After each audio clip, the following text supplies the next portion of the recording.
On part en Turquie maintenant, pas de vainqueur à l'élection présidentielle. Il y aura un second tour le 28 mai. Recep Tayyip Erdogan a bien failli rempiler, mais finalement, il est sous la barre des 50% des suffrages. On assiste en fait à un coude à coude assez serré finalement entre lui et le principal candidat de l'opposition. On fait le point sur le scrutin avec Barbara Lichtenberg et Eric Destiné. Il fait nuit à Ankara quand Recep Tayyip Erdogan apparaît sur le balcon du siège de son parti. Des milliers de supporters sont là pour l'écouter.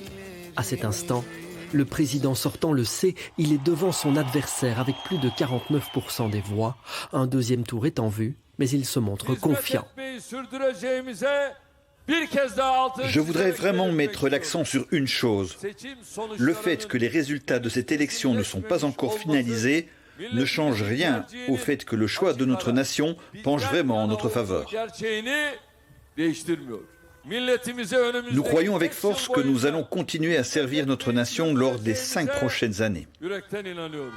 À Istanbul, les partisans de Recep Tayyip Erdogan étaient d'humeur festive. Leur favori a fait mieux que ce que les sondages avaient anticipé. Si Dieu le veut, nous allons gagner. Même si les écarts sont minces, je pense que nous allons l'emporter. Le principal adversaire d'Erdogan, Kemal Kılıçdaroğlu, est apparu sur scène avec ses partenaires d'opposition. Il a récolté près de 45% des suffrages et s'est directement adressé au président sortant. Erdogan, malgré des campagnes de diffamation et des insultes, n'a pas obtenu le résultat escompté. Personne ne devrait se réjouir d'un fait accompli. Les élections ne se gagnent pas avec des discours au balcon. Les résultats continuent de tomber. Et si notre nation décide d'un second tour, ce sera avec plaisir. Et nous allons absolument gagner ce second tour. Tout le monde va le voir. Malgré cette confiance affichée, la tâche s'annonce rude pour Kemal Kılıçdaroğlu.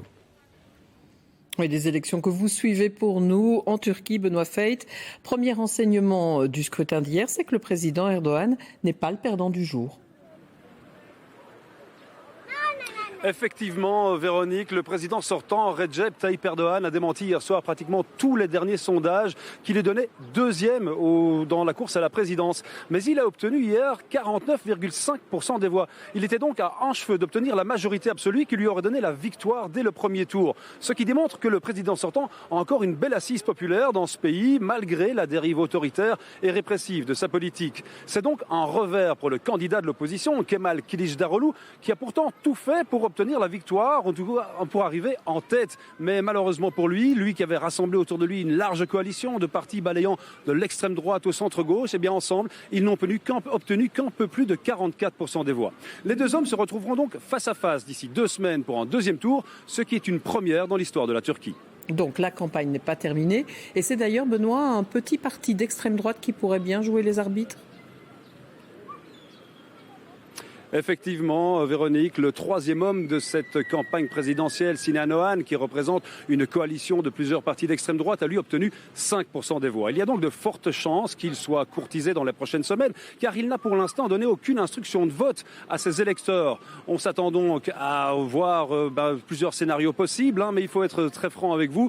Je pense que d'ici 2 semaines, on risque de voir le président Erdogan rempiler pour un 3e mandat. C'est en tout cas mathématiquement ce qui risque de se passer.